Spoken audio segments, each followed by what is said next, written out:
Good morning students.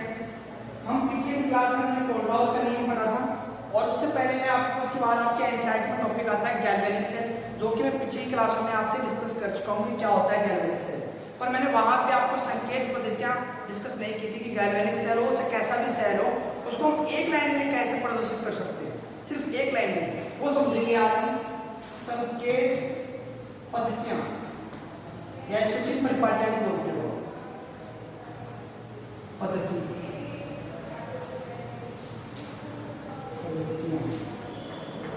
संकेत पद्धतियां।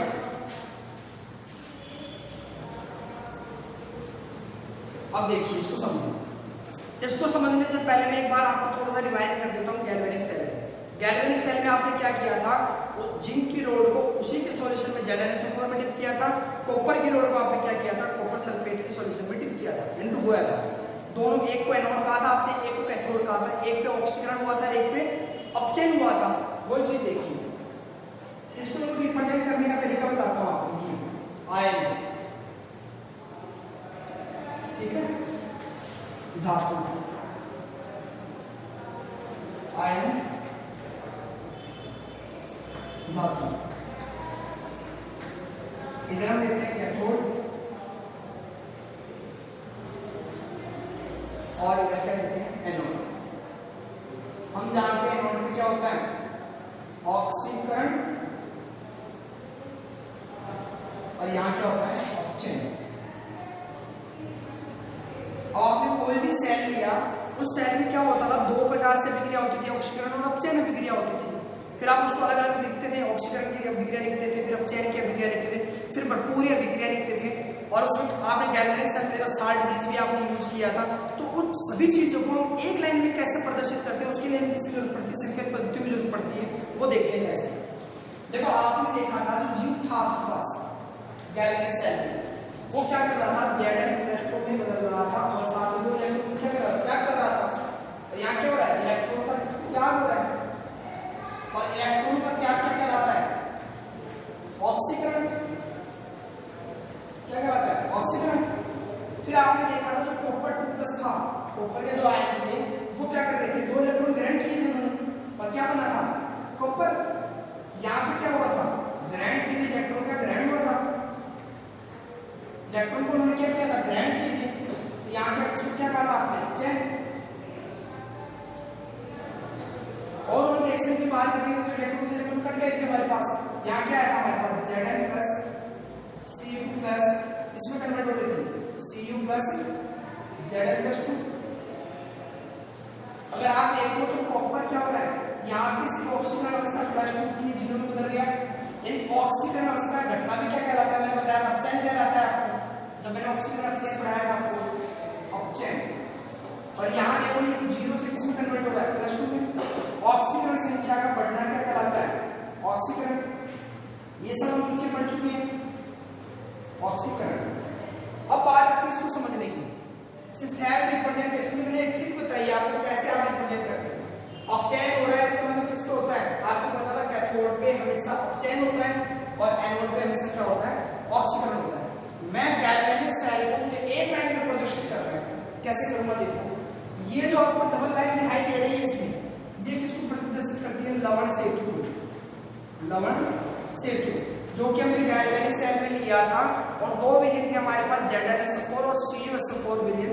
उन दोनों को जोड़ने के लिए हमने क्या किया था, या फिर वो पत्थर करने के लिए क्या किया, लवण सेतु का यूज किया था हमने वहां पे। तो ये जो डबल लाइन होती है, वो बोल रहे डबल लाइन, ये किसको प्रदर्शित करती है, लवण सेतु को प्रदर्शित करती है। फिर बात आती है सिंगल लाइन किसको प्रदर्शित करती है, तो ये सब जो ये आपने यहाँ पे इलेक्ट्रोड, जैसे मान लीजिए जिंक ली थी आपने, उसका इलेक्ट्रोड लिया था, उसको उसी के सॉल्यूशन में आपने क्या कर दिया था, ZnSO4 में डुबो दिया था आपने। अब देखिए ये यहाँ पे क्या हो रहा है, लिक्विड अवस्था में, इलेक्ट्रोड कैसा अवस्था में, उस अवस्था में है, तो मैं इसको कह दूं कि कैसी होती है, अवस्था पृथक्करण को दर्शाती है। भाई इन दोनों को किस कोई ना कोई चीज तो लेयर होगी जो इन दोनों को अलग कर रख रही है। भाई ये इसमें डुबोया भी पानी था, एक परत ऐसी हुई जो इन दोनों को अलग कर रही है, तो वो क्या कहलाते हैं, अवस्था पृथक्करण। और वो क्या किससे प्रदर्शित करते हैं, उसको उधर एक लाइन से प्रदर्शित करते हैं, किसको, यहाँ पे इलेक्ट्रोड और ZnSO4 जो विलेन लिया था, वहां पे कॉपर और CuSO4 का जो विलेन लिया था, इन दोनों को आपस में टच रहते हैं, उस चीज को किससे प्रदर्शित किया जाता है? सिंगल एरो से। समझ गए? अब देखिए, अब मुझे लिखना किसका? इसका सेल संकेत बदलते लिखनी है इसकी गैल्वेनिक सेल। कैसे लिखूंगा? देखिए, मुझे पता आ रहा है कि क्या किया था मैंने गैल्वेनिक सेल में, लवण सेतु का यूज किया था मैंने पहले बना दिया लवण सेतु। फिर मुझे बात करनी है कैथोड या अपचयन की, तो देखा था मैंने कैथोड कौन सा था? ये वाला, ये अपचयन हुआ था वहां पे, ये रिएक्शन हुई थी उस पे। तो मुझे देखना आयन, कौन सा आयन था यहाँ पे? Cu2+ आयन था, तो मैंने क्या लिख दिया? Cu2+। आयन लिख दिया मैंने। इसका जहां अपचयन हुआ था वहां पे कॉपर के आयन थे, ये सिंगल आयन। क्योंकि देखा होगा यहाँ पे CuSO4 ले लो तो यहाँ पे कॉपर के आयन थे, तो यहाँ पे धातु कौन सी थी? किस धातु से आई थी? कॉपर की धातु थी। देखो यहाँ क्या आ जाएगा? कॉपर। अब मैं बात करता हूँ इसकी, तो ये क्या ले रहे हो आप? एनोड। एनोड पे कौन सी रिएक्शन हुई थी? जिंक की रिएक्शन हुई थी। अब यहाँ देखो आयन कौन से हैं? Zn2+। सिंगल एरो, इलेक्ट्रोड किसका था? जिंक का धातु किसकी थी? जिंक की धातु पे इलेक्ट्रोड डाला था आपने उसमें। तो इस प्रकार आपने क्या कर दिया? सेल को रिप्रेजेंट कर दिया। तो आपने ये भी बता दिया क्या कि जिंक जो रोड थी उससे क्या बन रहा था? Zn+2, तो Zn2+ बन रहा है। ये यहाँ एनोड का, ये एनोड की तरह बिहेव कर रहा था, इसका मतलब यहाँ पे ऑक्सीजन हो रहा था, तो जिंक किसमें बदल रहा था? Zn2+ में। कॉपर 2+ किसमें कन्वर्ट हो रहा था? कॉपर में। ये अपचयन हो रहा था आपका, तो यहाँ पे आपने एनोड को भी प्रदर्शित कर दिया, कैथोड को भी प्रदर्शित कर दिया, ऑक्सीकरण को भी प्रदर्शित कर दिया आपने, अपचयन को भी प्रदर्शित कर दिया, उनके बीच में आपने जो लवण सेतु किया था उसको भी प्रदर्शित कर दिया। फिर साइंटिस्ट ने क्या कहा? आप उनकी अवस्था भी बता सकते हो। कैसे? भाई जिंक रोड थी, कैसी थी? सॉलिड थी, ठोस थी आपकी, तो यहाँ पे उसको क्या लिख देते हैं? S। क्या लिख देते हैं? S। फिर यहाँ पे हम देखेंगे तो कॉपर कैसी थी? उसके बाद सॉलिड ठोस अवस्था में थी कॉपर की रोड, ठीक है। जब आपने इलेक्ट्रोड डाली थी, जो छड़ डाली थी, वो कैसी थी? ठोस थी। फिर हम बात करते हैं आयन की, और आप जानते हो आयन हमेशा कैसे होते हैं? विलीन अवस्था में उपस्थित रहते हैं, द्रव्य अवस्था में उपस्थित रहते हैं, तो इसको हम लिख देते हैं एक्वस। क्या लिखते हैं? एक्वस। एक ही। तो देखो सेल रिप्रेजेंटेशन में हमने ऑक्सीकरण अपचयन के साथ साथ लवण सेतु को भी प्रदर्शित कर दिया, उसकी अवस्था को भी क्या कर दिया मैंने? प्रदर्शित कर दिया है। अब बात आती है कि इतना ही नहीं होगा, उन्होंने कहा कि हम कुछ और भी इसमें क्या कर सकते हैं? प्रदर्शित कर सकते हैं। वो कैसे? देखिए,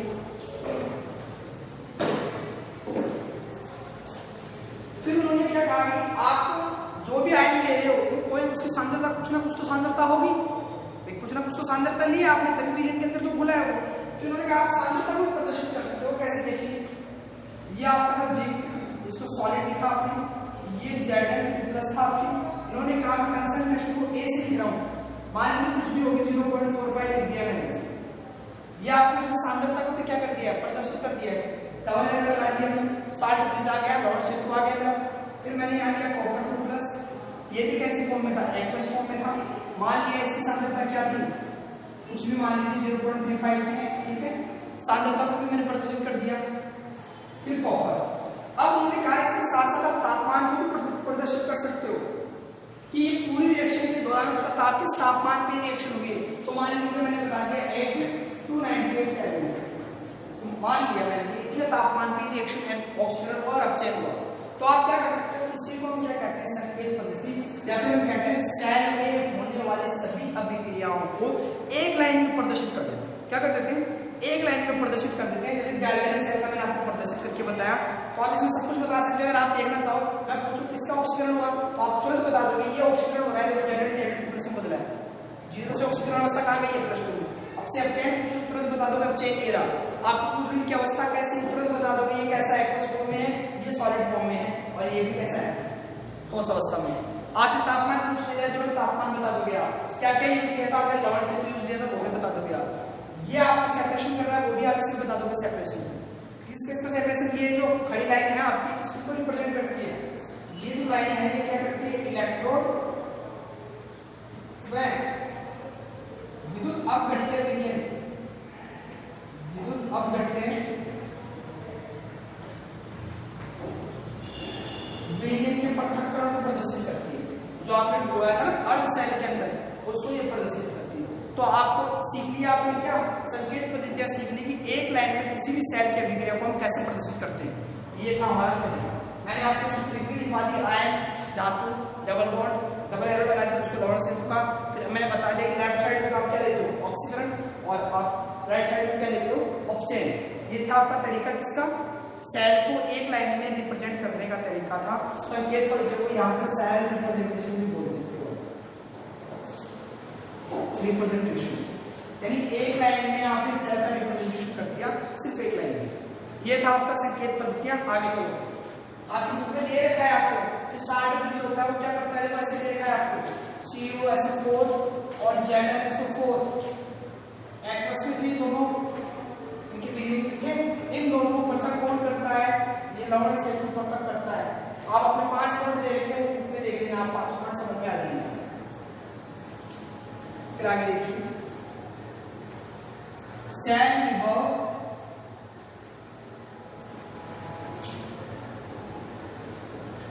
या सेल का विद्युतवाहक बल, सेल विभव या विद्युत वाहक बल, विद्युत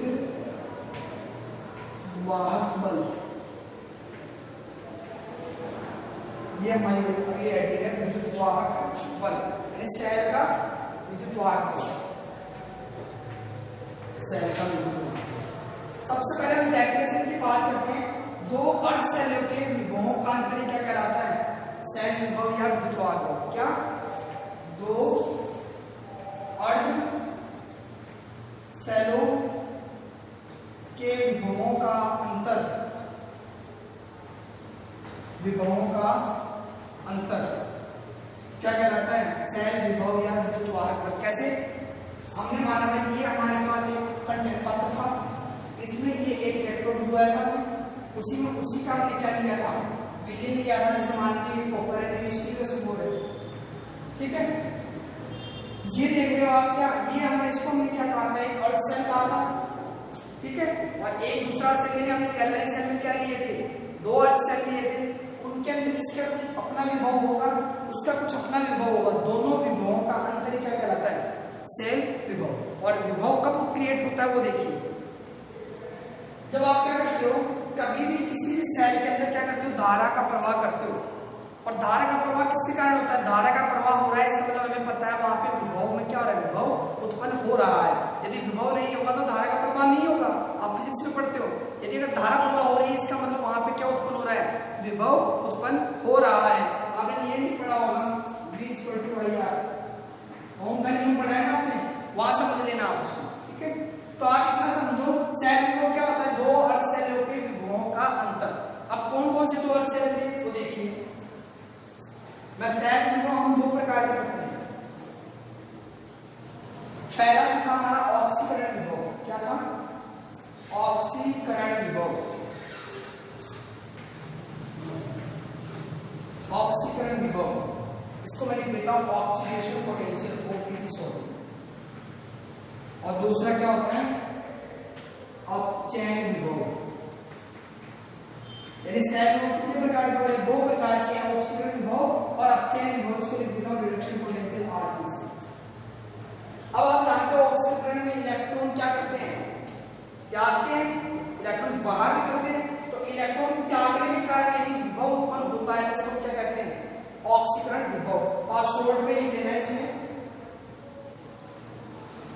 जो इलेक्ट्रॉन की प्रवृत्ति होती है वो कैसी होती है, यहाँ पे इलेक्ट्रॉन का त्यागना,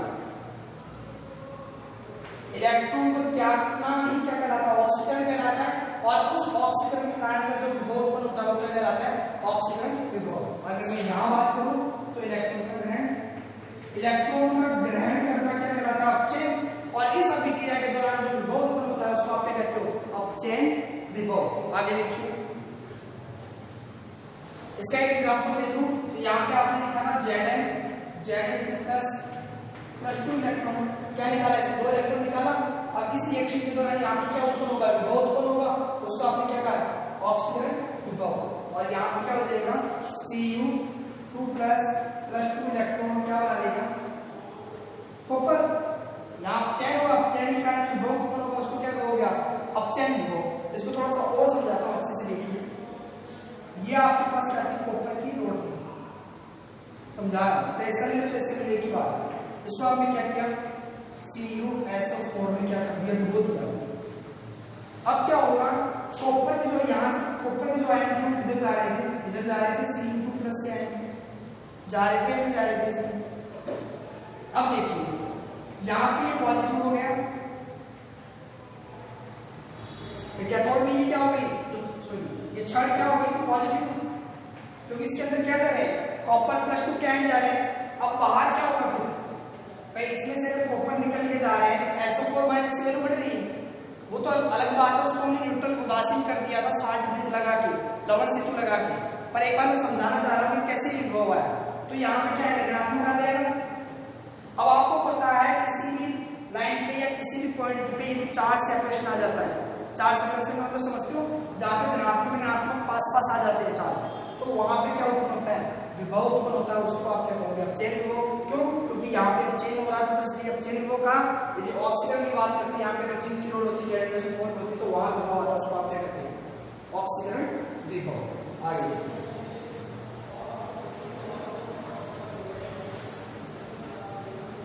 आप एक चीज और जानते हैं आप कि ऑक्सीकरण जो विक्रिया है वो अपचयन विक्रिया की क्या होती है, विपरीत होती है। भाई अगर उसमें त्याग हो रहा है इलेक्ट्रॉन, तो एक क्या करता है, ग्रहण करता है, उल्टा ही तो हो रहा है।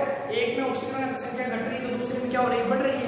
यानी दोनों एक दूसरे के क्या है, विपरीत है। तो मैं अगर बात करूं जिंक इलेक्ट्रोड की, जिंक इलेक्ट्रोड की एग्जांपल दे रहा हूं, उदाहरण जिंक इलेक्ट्रॉन के ऑक्सीकरण विभव की मैं बात कर रहा हूं। ऑक्सीकरण विभव मान लीजिए उसका ऑक्सीकरण विभव कितना है, 0+0.76 वोल्ट। क्या है, +0.6 वोल्ट है ऑक्सीकरण विभव इसका, जिंक इलेक्ट्रोड का। अगर मैं बात करूं उसके अपचयन विभव, तो हम सब जानते हैं जब ऑक्सीकरण अपचयन विभव का जस्ट विपरीत होता है तो ये धनात्मक, तो ये क्या होगा, ऋणात्मक होगा। तो इसकी वैल्यू क्या आ जाएगी, 0.6। क्या बता दोगे आप, उन दोनों में क्या होता है, एक दूसरे के विपरीत होते हैं। अगर ये धनात्मक, ये कैसा हो गया, ऋणात्मक। अगर वो ऋणात्मक होता तो ये कैसा होता, धनात्मक। ये ध्यान देना, वैल्यू सेम रहती है लेकिन चेंज क्या हो जाता है, बस प्रक्रम उल्टा हो जाता है। भाई उसमें भी एक इलेक्ट्रॉन को ग्रहण कर रहा था और एक इलेक्ट्रॉन को दान कर रहा था, संख्या में तो कोई परिवर्तन नहीं था, पर क्या होता है, काम उल्टा हो गया था, एक दूसरे के क्या था, विपरीत था। वही यहाँ की। तो अगर आपको वोल्ट में वैल्यू दे दी जाए एक की, दूसरे की आप क्या कर सकते हो, वैल्यू ज्ञात कर सकते हो। यदि अगर आपको ऑक्सीकरण विभव पता चल गया तो आप अपचयन विभव बता सकते हो, अपचयन विभव पता चल गया तो क्या बता सकते हो, ऑक्सीकरण विभव बता सकते हो। आगे देखिए, हम बात कर रहे थे EMF ऑफ सेल की। EMF of cell, EMF of cell, cell का विद्युत वाहक बल, क्या, सेल का विद्युत वाहक बल। मैंने आपको परिभाषा लिखवाई थी सेल विभव की और सेल विद्युत वाहक बल की, दो अर्ध सेलों के विभवों का अंतर। तो मैंने ले लिया E, ठीक है, यहां पे मैंने क्या ले लिया, OP ऑक्सीकरण विभव, ERP अपचयन विभव। इन दोनों का योग होगा या फिर माइनस होगा, वो क्या आएगा, सेल का विद्युत वाहक बल आ जाएगा। ये हमने परिभाषा में लिखा है। फिर देखिए, अगर मैं इसको किसमें बदल दूं, RP में बदल दूं, इसको ऑक्सीकरण विभव को, तो ये पहले यहाँ पे पॉजिटिव था तो अब कैसा हो जाएगा, नेगेटिव। यहाँ पे क्या आ जाएगा, ERP। देखो RP यहाँ पे क्या है, आपके पास अपचयन विभव है, अपचयन विभव, और ये आपके पास क्या है, ऑक्सीकरण विभव, ऑक्सीकरण विभव। अब देखिए मैं इसको ऐसे में लिख सकता हूं, ERP माइनस ERP। लेकिन आपको ये बता दूं, ये तो कहां पे होता था, RP इंडेक्स जो अपचयन विभव होता है, अपचयन होता है, अपचयन कहां पे होता है, कैथोड पे। यानी ये तो कहां पे होता था, कैथोड पे, और ये कहां पे हो रहा था, एनोड पे। ऑक्सीकरण क्यों लिखा है ना हमने, माइनस ERP। ये क्या हो रहा है, एनोड पे। तो आपके एनसीईआरटी बुक में जो फॉर्मूला दिया गया है इसको उन्होंने शॉर्ट में क्या लिखा है, ई सेल लिखा है। फिर उन्होंने क्या लिखा, ई कैथोड माइनस ई एनोड। ये फॉर्मूला आपके एनसीईआरटी में दिया गया। कैथोड कैसे है, एनोड कैसे है, मैंने बता दिया आपको माइनस है। यदि अगर आपको प्लस करना होगा तो यहाँ पे देखिए ये रहा, एनोड और कैथोड दोनों प्लस हो गए, लेकिन एनोड कैसा था, माइनस में था। अब देखिए आगे और ये आपने क्या निकाल दिया, टी से निकाल सकते हो, विद्युत पर निकाल सकते हो। यदि आपको कैथोड का विभव पता हो और एनोड का विभव पता हो आपको कि दो इलेक्ट्रोड थे आपके पास, कैथोड और एनोड, उन दोनों के विभवों का अंतर क्या कहलाता था आपका, विद्युत पर या सेल विभव कहलाता था। वो हम ई किसको रिप्रेजेंट करता है, विभव को। अब ये सेल का विभव था, ये कैथोड का विभव, ये एनोड का विभव, इन दोनों का अंतर किसके बराबर आता था, सेल के विभव के बराबर आता था। फिर हम आगे देखते हैं, इसको मैं ऐसे भी लिख सकता हूं कि सेल को कैथोड मैंने किस साइड में लिया था, दाईं साइड में लिया था, राइट साइड में लिया था, मैंने लिया था राइट साइड में, यानी दाईं साइड में। कैथोड जब आपने सेल रिप्रेजेंट किया था किधर लिया था आपने, राइट साइड में, दाईं साइड में, माइनस ई बाई, ऐसे इस फॉर्मूले को आप लिख सकते हो। तो बात कुछ नहीं है, आपको तो वही बताना है कि दो सेल के विभवों का अंतर क्या कहलाता है, विद्युत वाहक बल कहलाता है। आगे देखिए, अब हम बात करते हैं क्या, आप एक चीज और बताई थी मैंने आपको कि ये एनोड है, ये कैथोड है। एनोड से कैथोड की तरफ इलेक्ट्रॉन का प्रवाह होता है हमेशा। यह आप सबको मैंने पीछे बता चुका जब सेल पढ़ाया था कि एनोड से कैथोड की तरफ ही जाते हैं हमेशा इलेक्ट्रॉन, और जहां इलेक्ट्रॉन जाते हैं उसको उल्टा क्या होता है, धारा का प्रवाह होता है। तो धारा का प्रवाह हमेशा किधर होता है, कैथोड से एनोड की ओर। ये भी हमेशा आपको ध्यान में रखना है। फिर जो आपकी क्वेश्चन आता है यहाँ पे सेल विभव और विभवांतर में अंतर, सेल विभव और विभवांतर में अंतर, विभवांतर, और दोनों को हम किसमें मापते हैं, वोल्ट में मापते हैं इसको भी हम क्या करते हैं, वोल्ट में ही मापते हैं। देखिए अब ये देखिए पहला पॉइंट, दोनों इलेक्ट्रोड के मध्य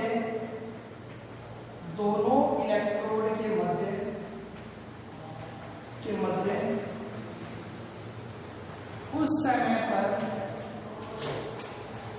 दोनों इलेक्ट्रोड के मध्य उस समय पर विभव या विभव का अंतर, उस समय पर विभवांतर है जब परिपथ में विद्युत धारा, जब सेल में कोई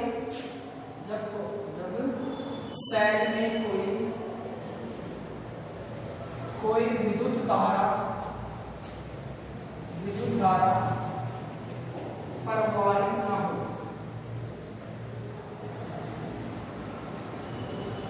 देखिए समझो, मान लीजिए आपने कोई भी सेल लिया, उसमें अभी किसी भी प्रकार का धारा का प्रवाह नहीं हो रहा है, वो ऐसा जैसा आपका सेल पड़ा है, ठीक है।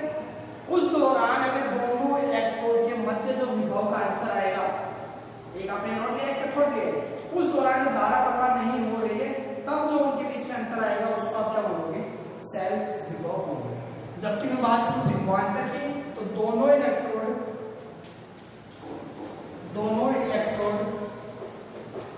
के मध्य उस समय का विभवांतर है,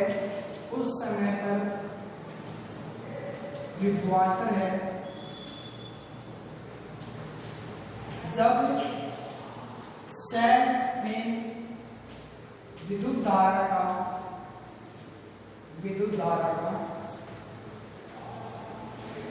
प्रवाह हो रहा है।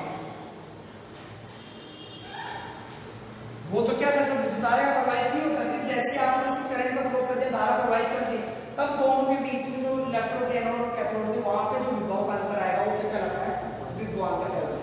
अब इसका मतलब यदि यहाँ पे धारा प्रवाहित नहीं हो रही है, तो एक तो आपके पास कैथोड था, एक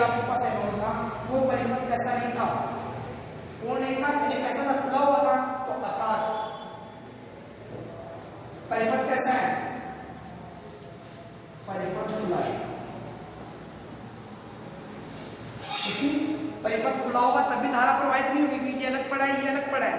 किसी भी प्रकार की धारा प्रवाहित नहीं होगी, तब हम दोनों का विभवांतर देख लिया, वो क्या था सैल को, और जो धारा प्रवाहित कर दिया था इसका मतलब वहां पे परिपथ कैसा है, परिपथ बंद है। आपने बंद किया था उन दोनों को इलेक्ट्रॉन को आपस में जोड़ के, तब वहां पे क्या हुआ था, इलेक्ट्रॉन का फ्लो होना स्टार्ट हुआ था और धारा का भी क्या हुआ था, प्रवाह होना स्टार्ट हुआ था।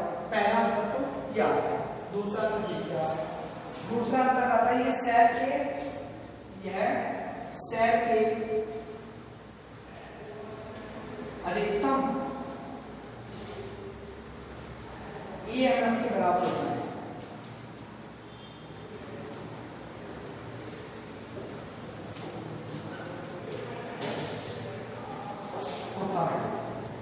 यहाँ पे जो हमें मिलता है ना विभव, वो कैसा मिलता है हमें, अधिकतम मिलता है। मतलब जो विद्युत वाहक बल के विभव में अंतर था, उस टाइम पे क्या मिलेगा हमें, अधिकतम मिलेगा। क्या मिलेगा, अधिकतम। सेल विभव में क्या मिलता है, अधिकतम मिलता है। और यहाँ पे क्या होता है, ये थोड़ा सा कम मिलता है। क्या मिलता है, अधिकतम से थोड़ा कम मिलता है। यहाँ अधिकतम से थोड़ा कम EMF होता है। बस कुछ नहीं है, जब आप करंट फ्लो करने लग जाओगे तो जो EMF था आपके पास, विद्युत वाहक बल था, वो क्या हो जाता है, थोड़ा सा कम हो जाता है किसमें, विभवांतर में। जबकि विद्युत सेल विभव में क्या होता है, अधिकतम होता है। इसका मापन आप किसमें करते हो, इसका मापन आप किससे करते हो बताओ, वोल्टमीटर से। इससे माप लेते हो विभवांतर को आप वोल्टमीटर से, वोल्टमीटर। जबकि आप सेल विभव को किससे मापते हो, विभव मापी से। किससे, विभव मापी। ये तीन अंतर थे इसके अंदर मोस्टली। इसको हम विभव वोल्टमीटर से माप लेते हैं, इसको हम वोल्टमीटर से नहीं माप सकते, क्योंकि वोल्टमीटर तभी काम करता है जब हमारा करंट का फ्लो होता है। वरना तो ये करंट का फ्लो हो गया तब वोल्टमीटर लगा लिया, हमने मेजर कर लिया उसको। और आपके फिजिक्स लैब में आप जाओगे तो आप वोल्टमीटर देख पाओगे, वहां पे करंट फ्लो होता है, उसको लगा के देखना, वहां मेजर कर सकते हो आप उसकी सहायता से। लेकिन इसको नहीं कर सकते, इसके लिए आपको क्या चाहिए, विभव मापी की आवश्यकता पड़ती है। ये थे हमारे सेल विभव और विभवांतर में अंतर। बाकी काम करेंगे नेक्स्ट क्लास में। आज के लिए इतना ही। Thank you.